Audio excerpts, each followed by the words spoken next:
देखिए मेरे पास ये पेन है, ये 2 पेंसिल है। जब तक ये 2 पेंसिल चलेगी तब तक मेरा भी वैल्यूएशन चलने वाला है। कैलकुलेटर है, टाइमर है। मुझे एक्चुअली कैलकुलेट करना है कि मुझे वैल्यूएशन में अल्टीमेटली कितना टाइम लगने वाला है, बिकॉज ताकि मैं और ज़्यादा बेटर तरीके से एनालाइज कर पाऊँ कि एग्ज़ाम में तो 1.5 डेज़ मिलेगा, अगर मैंने सारा टाइम वैल्यूएशन में निकाल दिया तो कितना डिफिकल्ट हो जाएगा मेरे लिए। करेक्ट। तो इस वजह से मुझे सारा कुछ देखना और नोट करना इस वजह से भी ज़रूरी है। अब स्टार्टिंग में कुछ क्वेश्चन चलेंगे जो कि थियोरेटिकल नेचर के, तो मैं पढ़ूँगी फिर आपको पढ़ाऊँगी एंड फिर हम प्रैक्टिकल सम्स करेंगे। करेक्ट। अभी के लिए मैं क्वेश्चन नंबर फर्स्ट जो है पढ़ती हूँ एंड देन आपको बताती हूँ। देखिए फर्स्ट वाले क्वेश्चन में हमें सिंपली ये पूछा है कि what will be the relevant date for determining the rate of duty and tariff valuation of imported good. तो हमें ये बताना है सिंपली कि डेट क्या होगी for determining rate of duty and valuation of imported goods. तो सबसे पहले हमें ये बोला जाता है अगर गुड्स एंटर हुए for home consumption under section 46 तो रेलिवेंट डेट क्या होगी। देखो लैंड वाले केस में date of bill of entry और date of arrival of vehicle whichever is later. फिर वैसल वाले केस में date of filing bill of entry and date of entry inward to vessel whichever is later. फिर aircraft वाले case में date of filing of bill of entry and date of arrival of aircraft whichever is later. अगर goods clear किए गए from ware house से तो relevant date is a date on which the bill of entry for home consumption in respect of such goods is presented. Goods clear किए गए हैं warehouse से, अगर वेयर हाउस से गुड्स क्लियर किए जा रहे हैं तो date on which the bill of entry for home consumption in respect of such goods is presented. तो उस केस में डेट ऑफ एंट्री जो रेलेवेंट डेट क्या होगी वो होगी डेट ऑन विच। इससे एक पर्टिकुलर IBS में भी क्वेश्चन टेस्ट किया गया है। Date on which bill of entry for home consumption in respect of such goods is presented. और अगर दूसरा कोई केस हो तो date of payment of duty and this provision relating to determination of relevant date do not apply to, ये baggage and import by post पर apply नहीं होता है। तो ईजी है कि what will be the relevant date for determining the duty. तो देखो लैंड वाले केस में date of filing of bill of entry और date of arrival of vehicle whichever is later. Vessel वाले केस में date of filing bill of entry and date of entry inward whichever is later. फिर हमारा air वाले case में date of filing bill of entry और date of arrival of aircraft whichever is later. और goods clear for home consumption तो date on which the bill of entry for home consumption. Goods clear किए गए from a warehouse से तो date of entry in which the bill of entry for home consumption is good is presented. और in case of any other goods वाले case में date of payment of duty and do not apply to baggage in import by post में apply नहीं। देखिए इस particular case में क्या होगा, क्वीन मैरी एक वैसल है that containing the goods imported by XML limited and the event relating to its entry into India and discharge and onward movement in storage of the goods are as follows. तो देख what will be the rate of custom duty on the goods that was increase हो रही है 8% से 10% on 28/5। अब पहले तो ये रेलिवेंट डेट कौन सी होगी, तो in case of vessel date of entry inward और date of filing bill of entry whichever is later. तो date of filing bill of entry is on 27/5 and date of entry inward date is on 29। देखो और कोई date of entry inward दिख रहा है, vessel enter import manifest, ये तो कुछ काम का नहीं है। तो date of entry inward is 29/5, तो रेलिवेंट डेट क्या होगी हमारे लिए 29/5। तो रेट विल बी 10%। ईजी है। Rate of duty will be 10% because the bill of entry is deemed to have been filed on the date of entry inward though it was actually filed before the rate of duty increase। correct। देखिए इस particular case में क्या दे रखा है हमें, question number 3 में हमें ये बोला है कि मिसर्स इम्पैक्ट्स इंपोर्ट कर रहा है कुछ कंसाइनमेंट ऑफ गुड्स ऑन 16 इतने डेट पर। ठीक है, ये सब इंपोर्ट कर रहा है, कंसाइनमेंट ऑफ गुड्स आ रहा है। उसके बाद bill of entry for warehousing of goods was presented. तो bill of entry for warehousing of goods presented on this date that is 5/6। तो ये एक्सचेंज रेट को कंप्यूट करने के काम आता है। And the material were duly warehouse, the goods were subject to duty at a 50% ad valorem. In the meanwhile 1/7 exemption notification आया, custom duty जो है वो 30% हो गई and they file their bill of entry for home consumption. तो उन्होंने file किया bill of entry for home consumption on 1/8। तो इससे क्या डिटरमाइन होता है, इससे रेट ऑफ ड्यूटी डिटरमाइन होती है, जबकि exchange rate will be the bill of entry for warehousing the goods. ठीक है, उसके बाद however custom department charge duty at 50% ad valorem being the rate on the date of clearance into the warehouse. Explain करना है आपको with reference to the provision of custom act 1962 the rate of duty applicable for clearance for home consumption in this case. तो जो rate of duty होगी for clearance for home consumption will be the date that is, इस case में क्या होगी, the bill of entry for home consumption. Bill of entry हम क्या बोलते हैं, rate will be the date of bill of entry for home consumption on 1/8. तो यहाँ पे हो जाएगी 1/8. And the rate of exchange on 1/8 could be adopted for the purpose of conversion of foreign currency वाली डे. उसमें क्या होगा, उसमें ये वाली डेट हो जाएगी. देखो सबसे पहले हमें रेट ऑफ ड्यूटी निकालनी, तो रेट ऑफ ड्यूटी में तो द डेट विल बी, जो कि रेलिवेंट डेट है for the bill of entry for home consumption जिस दिन प्रेजेंट किया है. एंड जो एक्सचेंज रेट है उस वाले केस में क्या होगा कि entry for warehousing of goods was presented. तो सेकंड वाले केस में हमारे पास ये रेट हो जाएगी. देखो अब हम यहाँ से पढ़ लेते हैं. Section 15(1)(b of the custom act 1962 provide that in case of goods clear from a warehouse, अगर गुड्स को क्लियर किया जा रहा है from a warehouse, the rate of duty applicable is the rate of duty in force on the date on which the bill of entry for home consumption in respect of such a goods is presented. तो 1962 provide that in case of goods clear from a warehouse, अगर goods जो है clear किया जा रहा है from a warehouse, अगर goods clear किया जा रहा है फ्रॉम, हम क्या बोलते हैं, that where the goods clear from a warehouse, अगर गुड्स क्लियर किया जा रहा है from a warehouse, rate of duty applicable is the rate of duty in force on the date on which the bill of entry for home consumption. तो date on which the bill of entry for home consumption in respect of such goods is presented. तो in the given case the rate of duty is 30%. And third proviso provided the rate of exchange notified by CBIC as prevalent on the date of presentation of bill of entry for warehousing is the applicable rate of exchange for conversion of foreign currency into local currency. तो उस case में exchange rate क्या होगी, prevalent on the date of presentation of bill of entry for warehousing.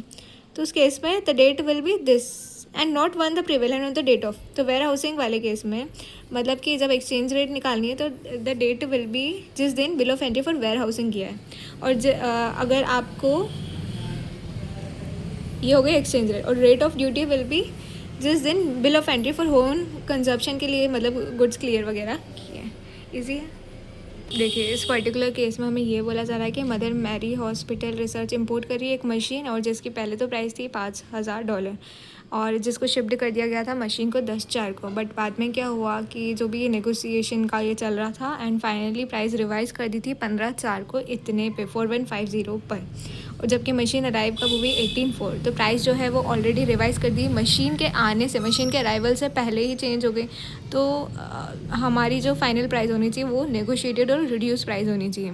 तो commissioner बोल रहा है नहीं, it should be on the ground, मतलब it should the prices only reduce after and original pay करना चाहिए. तो कमिश्नर तो ये कह रहा है. Do you agree with to the standard taken by the commissioner, give reason in support of your answer. तो our answer is no, the commissioner approach is not correct in law. तो हमारा answer क्या है, no.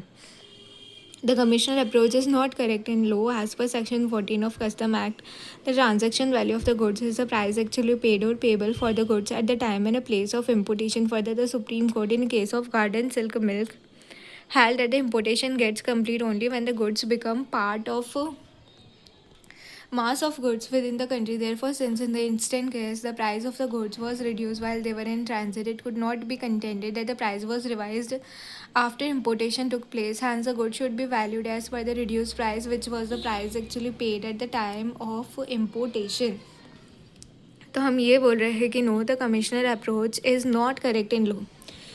No, the commissioner approach is not correct in law. As per section 14 of Custom Act, the transaction value of the goods is the price actually paid or payable for the goods.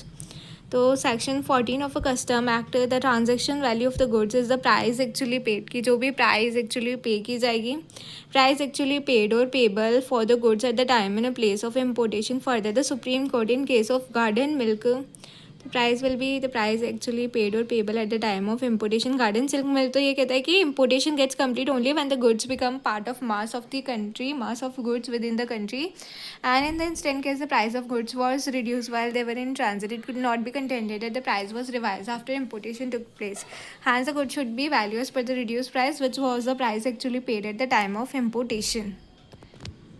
देखिए friends, further हमें question number 5 पढ़ना है. Messrs Lotus auto weaves longs पहले import किया है 10 automated looms from Germany for a price of $70,000 and the machine was settle and machine was shipped. Machine shipped हो रही है on 20 March. Meanwhile the importer made further negotiation with the exporter for reduction of price of looms based on the lets given by them and reduce कर दिया है इसको to $70,000 से 60 पे लिया है. And confirm the same by email dated on. और फिर कन्फर्म कब कर रहे हैं? On 30 March. बट शिप जो है वो अराइव हो गई ऑन 29 मार्च. तो importation gets complete when? As per Garden Silk Mill, the importation gets complete when the goods become part of mass. Importation gets completed when the goods become part of mass of the goods. ये बोलते हैं हम garden silk mills में कि importation gets complete only when the goods become part of mass of goods. Goods become part of mass of goods within the country. तो फिर original price ही consider किया जाना चाहिए. So this was contested by the unfair by the department. Department तो यही बोल रहा है कि original price would be the price. तो येस, डिपार्टमेंट का कंसर्न इस केस में सेम है बिकॉज शिप अराइव हो रही पहले और जो प्राइस रिड्यूस हो रही बाद में. तो इम्पोर्टेशन तो पहले हो गया तो प्राइस विल बी बिफोर वाली. As per section 14 of custom act 1962, the value of the imported goods is the transaction value which means the price actually paid or payable for the goods at the time and a place of importation. As per section 14 of the Custom Act 1962, the value of imported goods is the transaction value. तो as per section this means the price actually paid or payable for the goods. हम क्या बोलते हैं? transaction value, which means the price actually paid or payable for the goods at the time and a place of importation. Further, the Supreme Court held in case of Garden Silk Mills held that the importation gets complete only when the goods become part of mass of goods within the country. In the instant case, the price of the goods was reduced after the goods arrive in India, the price would be considered to be revised after importation took place. The goods should be valued as per the original price, which was the price payable at the time of importation. The action taken by the proper officer is valid. Correct? जैसे कि इसमें actual में ये सब कुछ हुआ था. देखिए, गिवन केस में हमें क्या बोल रखा है? एक इम्पोर्टर है जो कि एंटर कर रहा है into contract for supply of crude seed oil at $435 CIF metric ton. Under the contract the consignment was to be shipped. देखो, कंसाइनमेंट जो है ओरिजिनली शिप्ड होना था in the month of July, but period extend किया गया है. Mutual agreement, दोनों party agree कर रही है कि गुड्स जो है वो शिप होंगे 5 अगस्त एट ऑल प्राइस पर ही. ये म्यूचुअली एग्रीड था. उसके बाद इन द मीन वेल बट क्या हुआ कि इन जुलाई से अगस्त के बीच में देर वॉज मतलब international prices had gone up due to volatility in the market. But बहुत ज़्यादा मार्केट फ्लक्चुएशन आई and other import during the month of August were at a higher price. Department sought to increase the assessable value on the basis of higher price of contemporaneous import. Decide कीजिए आपको क्या decide करना है, whether the contention of the department क्या correct है with reference to the decided case law if any. तो contention जो है डिपार्टमेंट का वो सही नहीं है. The fact of the given case, department तो बोल रहा है it should be at higher price, but हमने तो म्यूचुअली एग्री किया. तो it is the facts are similar in case of Visakhapatnam v Agarwal industry limited. The Supreme Court in the instant case observe that since the contract enter, supreme court ने ये observe किया कि contract जो है enter किया गया था for supply of crude seed oil and ये परफॉर्म नहीं किया गया, ऑन टाइम पे परफॉर्म नहीं हुआ. एंड जो एक्सटेंशन हुआ टाइम का for shipment was agreed upon by the contracting party and this is after the extension किया गया. There is no doubt about the same, but it was agreed upon by the contracting party. But after the agreement के बाद जो है contract हुआ. And the Supreme Court pointed out the commodity involved has a volatile fluctuation in the price in the international market, but having delayed the shipment, the supply did not increase the price of the commodity even after the increasing in its price in international market. Further, there was no allegation regarding the supplier and importer being in collusion. Thus, appeal was allowed in favor of assessee and the contract price was accepted as the transaction value. तो there is no obligation regarding the supplier importer being a collusion. Thus, appeal जो है allow की गई है in the favor of assessee and the contract price was accepted as a transaction value. देखिए, इस particular case में हमें ये बोला जा रहा है कि messrs IES limited SSC import करिए कुछ certain goods at $20 per unit from an exporter who was holding. Exporter ने कितना होल्ड कर रखा था? 30% of equity in share capital of a importer company. Subsequently the SSC enter into an agreement with the same exporter to import the said goods in a bulk at $14 per unit. When the import at the reduced price were affected pursuant to this agreement, the department rejected the transaction value, stating that the Price was influenced by the relationship and completed the assessment on the basis of transaction value of the earlier import at $20 per unit. Rule 4 of the custom variation state briefly whether the department action is sustainable in law. देखो department का action sustainable नहीं है. सबसे पहले तो related तो तब माना जाएगा ना व्हेन इट होल्ड्स 51% एटलीस्ट 51 यानी कि 51% और मोर. अब इस केस में तो 30% है तो they are not related and if they made it at a bulk तो bulk is the reason for the reduce price. But इसको हमें थोड़ा प्रेजेंटेबल वे में लिखना होगा. तो वो हम कैसे लिखने वाले हैं? No the department action is not sustainable in law. तो हम सिंपली ये बोलेंगे कि डिपार्टमेंट एक्शन जो है that the same is not sustainable in law. Sustainable नहीं है. Of custom valuation determination of value of imported rules 2007 inter alia provide that person shall be deemed to be related if one of them directly and indirectly controls the other. The word control has not been, हम क्या बोलते हैं? The word control has not been related if one of them directly and indirectly control the other. The word control has not been defined under the said rule as per the common parlance. Control is established when one enterprise hold at least. जब एक enterprise का control तब establish किया जाता है one enterprise hold at least 51% और more of the equity share holdings of other company. तो control कब एस्टेब्लिश किया जाता है? जब one enterprise hold at least 51% at least का मतलब ही यही होता है 51% और मोर. तो ग्रेटर देन इक्वल टू तो 51% और more of the equity share holding of other company. However in the instant case the exporter company had only 30% of the share holding of the assessee. Thus exporter company did not exercise control over the assessee, so the two party cannot be said to be related. The fact that assessee had bulk import could be a reason for reduction of import price. The burden to prove undervaluation lies on the revenue, and in absence of any evidence from the department to prove undervaluation, the price declared by the assessee is acceptable. In light of foregoing discussion, it can be inferred that department action is not sustainable and low. देखिए इसमें हमें क्या बोला है कि Raghu limited जो है compulsory in optional addition rule 10. Raghu limited import कर रहा है एक machine from Japan and the payment include 2 lakh for post importation charges for installation and testing at a site Raghu limited in India. This charges are payable as a condition for sale of imported machine. The department बोलता है कि this amount to be included in assessable value. Examine the correctness of stand taken by the department. I am also agree with the department. The charges to be included as per rule 10(1) adjustment we include the same because it is for the condition as it is for condition for the sale. तो हम when it is condition for sale तो वो include किया जाता है. तो but हमें इसे थोड़ा लैंग्वेज में लिखना है. Payment made for installation and testing at the site of importer is includable in the assessable value of imported goods since the said payment is made as a condition of sale of such goods by the buyer to the seller even though the imported goods are subject to the said process after the importation. The stand of department is correct. देखिए इसमें हमें क्या बोला है. सबसे पहले determine कीजिए the validity of transaction with statement with reference to custom act 1962 giving brief reason. अब सर्विस चार्जेस पे किया जा रहा है. Canalising agent these are not includable in the assessable value में इंक्लूड नहीं किया जाएगा of import.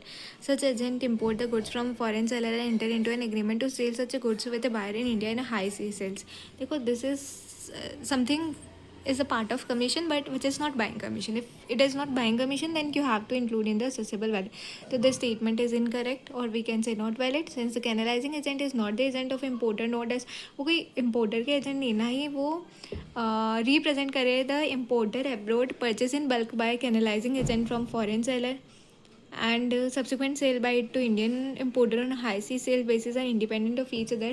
Hence, a commission or service charges paid to canalizing agent are includable in the assessable value as these cannot be termed as buying commission. उसके बाद charges for vendor inspection on the second hand goods carried out by foreign supplier on his own and not required for making the goods ready for shipment. If it is not a condition for sale, the same is not to be included. So are not includable, the statement is valid. As per Rule 10(1) of a custom determination of value of imported goods, Rule 2007, only the payment actually made as a condition of sale of imported goods by the buyer to the seller are includable in the assessable value. Thus, charges of a vendor inspection on the goods carried out by the foreign supplier on his own and not required for making the goods ready for shipment are not includable in the assessable value for the imported goods. देखिए इसमें हमें क्या पूछा है simply कि question number 10 में हमें ये पूछा है कि importer mister M is engage in importing and distributing the sports goods. He import a sport product from Mr. Q of Malaysia and sells it under a brand name. True speed to publicize the product. Mr. M spent on advertisement, marketing, and promotion of the product. The department contended that AMP expenses incurred by AM were required to be added in the value of imported goods. मतलब ये बोल रहा है कि 10(1) का जो adjustment है accessible value में इंक्लूड करना चाहिए weather the contention of depart मतलब असेसेबल वैल्यू में इंक्लूड करना चाहिए. डिपार्टमेंट का कंटेंशन है कि नहीं इंक्लूड करना चाहिए advertisement marketing and promotion of the product. तो डिपार्टमेंट दैट इट शुड नहीं the department contented M P expenses incurred by M required to be added in the value. तो डिपार्टमेंट का कंटेंशन सही नहीं है.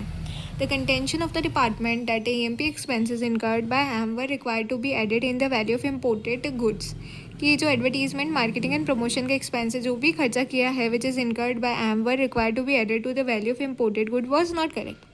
That is something which is not correct. वो correct नहीं है. As per the judicial pronouncement, it was decided that advertisement, marketing and promotion expenses incurred by the importer for promotion of brands are not includable in the assessable value of imported goods on the following grounds. Agreement did not specify that a fixed amount percentage of invoice value of imported goods was obliged to be spent by the assessee towards the advertisement, marketing and promotion as a condition of sale or import. It was post-import activity है ये incurred by the assessee on its own account and not for discharge for any obligation of the seller under the terms of sale. The assessee importer was not obliged to give any account of expenditure incurred by the exporter unless such expenditure was incurred at the instance of exporter under the stipulation of reimbursement. तो देखिए हम क्या बोल रहे हैं कि the contention of the department is not correct. Judicial pronouncement ये बोलता है कि it was decided at advertisement marketing and promotion expenses incurred by the promoter for promotion of brand are not includable in the assessable value of imported goods on the following grounds. Agreement did not specify that the fixed amount percentage of invoice value of imported goods was obliged to be spent by the assessee towards the advertisement, marketing and promotion as a condition of sale. It was post-import activity incurred by the assessee on its own account and not for discharge for any obligation of seller under the terms of sale. The assessee importer was not obliged to give any account of expenditure incurred by it to the exporter unless such expenditure incurred was at the instance of exporter under the stipulation of reimbursement. देखिए institute जो है आजकल कुछ ऐसे अजीब ambiguous और theoretical question भी valuation में पूछने लगा है. क्वेश्चन में आज सच मुझे कोई डिफ़िकल्टी तो नहीं लगी है. मैंने सारे केसेस सॉल्व भी किए एंड मेरा आंसर भी टैली हुआ है. बट फिर भी मुझे थोड़ा सा ये क्वेश्चन एम्बिगुअस लगा है. आपको कुछ चीज़ें जो मेरे पॉइंट ऑफ व्यू से थोड़ी डिफरेंट आ रही हैं अगर वो सही लगे तो मुझे कमेंट में बताना ज़रूर. डिटरमाइन करें कि the assessable value of imported goods क्या होगा in the following cases. FOB value दिए ओके ठीक है. अब फ्रेट जो है हमें नोन नहीं है. फ्रेट लोडिंग अनलोडिंग एक तो ऊपर हमें दे रखा है कि ये कौन सा केस है. ओके तो सब में ज़्यादातर तो सी है. पर्टिकुलर इस वाले केस में लिखा है कि एयर का फ्रेट है तो इसमें मान लेंगे एयर है. बाकी किसी में लिखा नहीं है तो हम नॉर्मली मानेंगे ठीक है. अब सबसे पहले दे रखा है FOB है. फिर freight loading unloading trans handling charges associated with the delivery of imported goods to the place of importation and insurance charges. FOB दिया है फ्रेट नहीं दिया है इंश्योरेंस दिया है तो FOB कितना मानेंगे हम सिंपली 20%. तो 20% हो जाएगा 200. तो देखो फर्स्ट वाले का आंसर कुछ इस तरीके से ऐसे आ जाता है. अब इसमें मुझे इस फर्स्ट वाले में तो कोई डाउट नहीं है कि cost of transport loading unloading handling charges associated with the delivery of imported goods to the place of importation will be 20% of FOB. तो अकॉर्डिंगली हमारा असेसेबल वैल्यू आ जाता है. सेकेंड वाले केस में हमें ये दे रखा है कि FOB वैल्यू प्लस इंश्योरेंस. अब इन्होंने क्या किया है कि FOB वैल्यू प्लस इंश्योरेंस दोनों मिला के दे दिया और फ्रेट अगेन बोला नोट नोट. तो वैसे तो हमें फ्रेट और इंश्योरेंस जो है 10(1) का एडजस्टमेंट करने के बाद हम निकालते हैं. और देखो जब हमें ऑलरेडी इंश्योरेंस ऐड करके दे दिया तो हम कैसे निकाल सकते हैं आइडली. बट फिर भी हम निकालेंगे 20% ऑफ FOB 1010 का 20% करेंगे तो 202 आ जाएगा. तो इन्होंने इस तरीके से निकाल दिया क्योंकि मुझे यहाँ कोई और पॉसिबल ऑल्टरनेटिव दिख नहीं रहा है और इन्होंने भी ऐसे किया. तो FOB प्लस इंश्योरेंस चार्जेस ले लिया है इन्होंने जो दिया था वो ले लिया. Cost of transport loading and loading handling charges associated with the delivery of imported goods 20% of sum of value of the goods and the cost of insurance in terms of rule 10(2) के adjustment के हिसाब से ऐसा ही होना चाहिए. फिर case 3 में इन्होंने क्या किया कि FOB दे दिया और फ्रेट दे दिया, अब इंश्योरेंस नहीं दिया, इंश्योरेंस नहीं दिया तो 1.125% ले लेंगे हम सीधा किसका, FOB का, यानी कि 1000 का। अब 1000 का 1.125% ले लेंगे तो कितना आएगा, तो this will be come as 11.25। तो ऐसे करके हमारा आंसर आ गया और राउंड ऑफ कर दिया सिंपली हमने। कस्टम में सर ने बताया था कि जब हम राउंड ऑफ करते हैं तो हमें जो 0.25 या 50 इनके मल्टीपल में नहीं करना होता है, मतलब नॉर्मल में करना होता है, कंप्लीट वैल्यू हम बोल सकते हैं। और उसके बाद हमें नेक्स्ट फोर्थ वाले केस में दे रखा है FOB वैल्यू, सी फ्रेट है, इंश्योरेंस अगेन इंश्योरेंस नहीं दिया है, तो वापस हम क्या करेंगे 1.125% कर देंगे 1060 का, सेम वही क्या है, एंड फिर उसको राउंड ऑफ कर दिया है, तो देखो 11.925 हो गया। तो FOB value plus sea freight, loading unloading handling charges associated with the delivery of the imported goods to the place of importation, insurance charges of a sum of value of FOB of the goods and CE freight and loading unloading handling charges associated with the delivery of the imported goods to the place of importation in terms of fourth this assessable value will be this, ठीक है। उसके बाद fifth वाले case में हमें दिया FOB दिया है, अब एयर का फ्रेट दिया है और सब कुछ गिवन है, पर एयर के हमें केस में कंपेयर करना होगा ना, जो एक्चुअल और 20% सब्जेक्ट तो हम बोलेंगे ना कि लोअर ऑफ, तो 20% कितना होगा, तो 1000 का 20% 200, तो हम यहाँ पे फिर 200 ले लेंगे। तो इस तरीके से इन्होंने ये क्वेश्चन सॉल्व किया है। ऐसे इस टाइप के क्वेश्चन भी एग्जामिनेशन में आजकल पूछे जा रहे हैं, which is not purely practical, मतलब वैल्यूएशन में तो प्योरली प्रैक्टिकल पूछा जाना चाहिए था, बट ये थ्योरी का तड़का वी कैन से। देखो रूल 10(2) के adjustment of the custom determination of value of imported goods rule 2007 has been substituted by a new sub rule. The new sub rule provided for the purpose of subsection 1 of section 14 of Custom Act 1962, and these rules the value of imported goods shall be the value of such a goods and shall include the cost of transport, loading, unloading, handling charges associated with the delivery of the imported goods to the place of importation, the cost of insurance to the place of importation, provided that where the cost referred to in clause is not ascertainable, such a cost shall be 20% of free on board values of the goods, provided that where the free on board value of the good is not ascertainable, but the sum of free on board value of the goods and the cost referred is ascertainable, the cost referred to in this clause shall be 20% of such a sum. Provided also that where the cost referred to in this clause is not ascertainable, such a cost shall be 1.125% of free on board value of the goods, and also that the free on board value of the goods is not ascertainable, but the sum of free on board value of the goods and the cost referred is ascertainable, the cost referred in clause this shall be 1.125% of such a sum. Provided also that in case of goods imported by air where the cost referred is ascertainable, such a cost shall not exceed 20% of FOB value. Provided also that in case of goods imported by sea or air and transshipped to another customs station in India, the cost of insurance, transport, loading, unloading, handling charges associated with such a transshipment shall be excluded. The cost of transport of imported goods includes the ship demurrage charges on a chartered vessel, lighterage or barge charges. In the backdrop of the above provision, the assessable value in the various cases will be computed. इस तरीके से mainly ये theoretical portion जो है FOB value का हो जाता है। देखो इसको पढ़ने में भी हमें इतना टाइम लगा है अप्रोक्सीमेटली, देखिए अगर इफ़ यू एबल टू सी, 1.5 घंटा लग गया है इसको पढ़ने में भी। एनीवे हम फर्दर आगे कंप्यूटेशन वाले क्वेश्चन करने वाले हैं, एंड जो कि काफ़ी इंटरेस्टिंग से होते हैं। देखिए ये फर्स्ट क्वेश्चन बहुत ही लॉलीपॉप है, इसमें कुछ भी नहीं असेसेबल वैल्यू दिया है, अब पर्टिकुलरली कुछ भी नहीं दिया है, डायरेक्टली हमें सब कुछ बता दिया कि रेट इतना है, IGST इतना है, सोशल वेलफेयर सरचार्ज।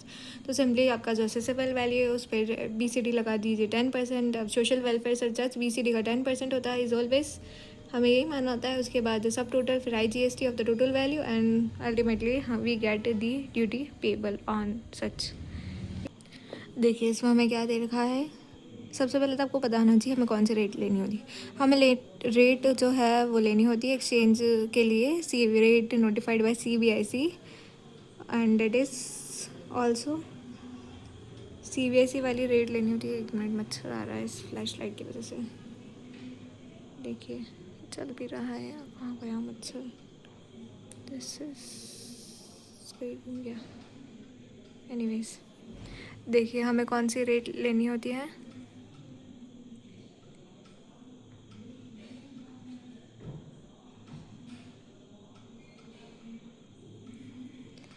हमें CBIC वाली रेट लेनी होती है फॉर एक्सचेंज के लिए, जो भी बिल ऑफ एंट्री के जो रेट है नोटिफाइड बाय CBIC। एंड उसके बाद हमें basic custom duty, social welfare surcharge और इंटीग्रेटेड टैक्स दे रखा है। तो ये क्वेश्चन मतलब बिल्कुल कंसेप्चुअल, मतलब आपकी छोटी छोटी सी अंडरस्टैंडिंग बिल्ड करने के लिए। जैसे फर्स्ट में तो कुछ था नहीं, लॉलीपॉप, सेकंड भी लॉलीपॉप ही बोलूँगी मैं, तो इतना कस्टम ड्यूटी आ रहा था एंड इतना ये है। एक ही कंसेप्ट था कि rate you have to take into consideration, rate which is notified by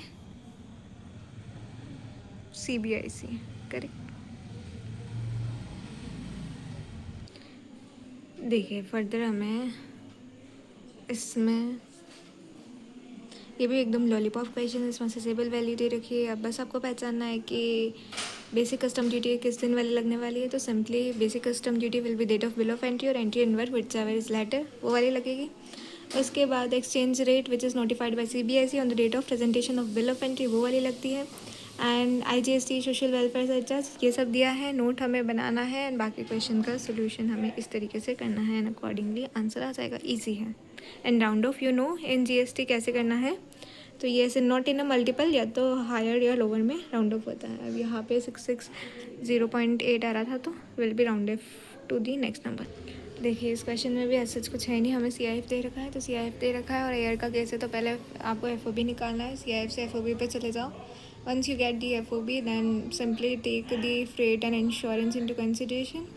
insurance तो दिया ही, freight will be 20% of the FOB और actual whichever is lower, उसको लेके you get again to the correct or adjusted or custom CIF. After that you need to calculate the basic custom duty, social welfare surcharge, IGST. You need to give notes for the same whatever you have done at above and that's it.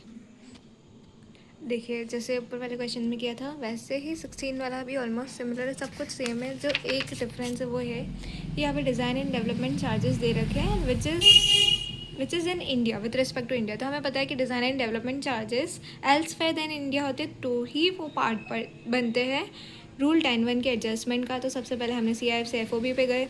FOB में क्या वो add करेंगे? नहीं करेंगे, but कहाँ दिखाएंगे उसको? इसी की जगह दिखाएंगे। अगर पार्ट बनता तो रूल 10(1) का एडजस्टमेंट का पार्ट बनता, नहीं बना तो अब 10(2) के एडजस्टमेंट्स करेंगे। CIF for custom, exchange rate, CBIC, BCD, social welfare, IGST, ये सब दिखा देंगे एंड अकॉर्डिंगली नोट्स वगैरह दे देंगे। अब नोट्स में बाकी सब तो सेम है, एक मैं आपको ये बता देती हूँ कि development work undertaken elsewhere than in India होता है तो ही इंक्लूडेबल होता है in the value of imported goods. Thus development charges of this paid for work done in this have not been included for the purpose of arriving at the assessable value, correct.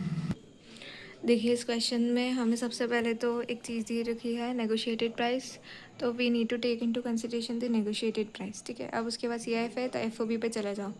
FOB पे जाओगे उसके बाद rule 10(1) के adjustment करो, जैसे कि vendor inspection charges. अब clearly हमें मेंशन है that the vendor inspection charges not required under the contract.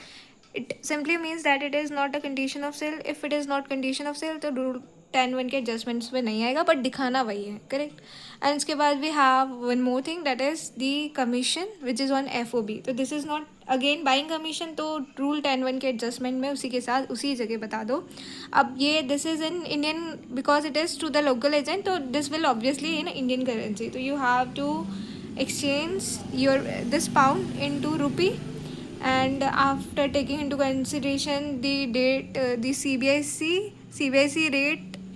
CBIC rate on the date of bill of entry ले लोगे। उसके बाद afterwards you will take into consideration you get the your custom FOB, तो custom FOB आ जाएगा। After that you will take the freight you compare actual और 20% of the adjusted FOB and then insurance, and after that you will simply compute the BCD, social welfare surcharge, and IGST इस particular में given नहीं है। And for that for computing the bill of entry what you take into consideration simply the bill of entry or the date of arrival of aircraft, whichever is later here comes in the pictures, that is 18 Feb, so accordingly BCD will be 10%, correct, and ultimately you will get your answer. So this was also easier one. But हाँ देखिए, इस particular question में बहुत कुछ नया तो नहीं, वैसा ही चलना है, बस इसमें इन्होंने सोशल वेलफेयर सरचार्ज नहीं लिया। अब वो क्यों नहीं लिया है वो तो मुझे नहीं पता, बाकी सब कुछ तो सिमिलर है, बस ये एक डिफरेंस आ रहा है और उन्होंने पहले कन्वर्ट नहीं किया, बाद में कन्वर्ट किया। हालांकि इन्होंने जब कमीशन इंडियन रुपी में लोकल एजेंट को दिया था तो कन्वर्ट करना था उसी टाइम, बट इन्होंने नहीं किया है, तो ये भी अलग तरीके से करते हैं।